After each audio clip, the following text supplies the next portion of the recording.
Hey guys, it's Barbara. Today I'm going to teach you about using a comma after an introductory prepositional phrase. Now, before we get too ahead of ourselves, we need to know what exactly a prepositional phrase is.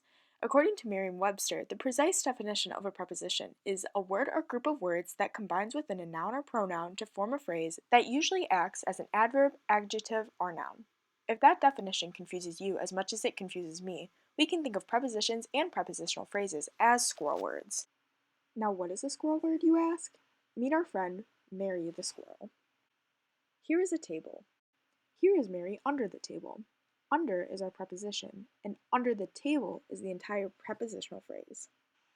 Here is a slide. Here is Mary on top of the slide. On is our preposition, and on top of the slide is the prepositional phrase. Again, here is an airplane. Mary is beside the airplane. Beside is the preposition, and beside the airplane is the prepositional phrase. Basically, the preposition is the word that points to the direction where Mary is. The prepositional phrase is the group of words that describes Mary's location. Now that we are clear on what a prepositional phrase is, it's time to ask the question, where does the comma go? There are 4 rules to go along with commas after an introductory prepositional phrase. Rule number 1. The phrase must be 4 or more words long. Let's go back to our first example. Mary is under the table. An example of this would be, under the table, Mary hid from the rain. A comma after table would not be correct here because the prepositional phrase under the table is only 3 words. However, if we change the sentence to under the wooden table, Mary hid from the rain, a comma would be needed because the phrase under the wooden table is 4 words long. Rule number 2. The first word of the sentence must be a preposition. Here's a list of prepositions, if you haven't got the idea of what a preposition is already. Here is Mary back at the top of the slide. For this rule, we would not say Mary the squirrel screamed in terror on top of the fun slide.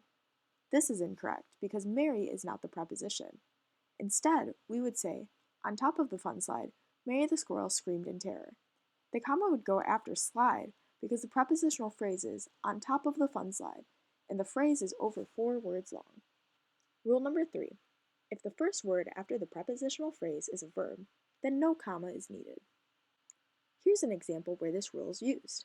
The prepositional phrase is beside the fancy jet. Since the verb sat is right after the prepositional phrase, the sentence does not need a comma. And last but not least, rule number 4. If you have back-to-back prepositional phrases, keep counting. In the sentence above, the phrases inside the pretty ice cream shop and on the beach are both prepositional phrases. Since they come right after each other in the sentence, the comma would go after beach. And now, you know how to use a comma after an introductory prepositional phrase.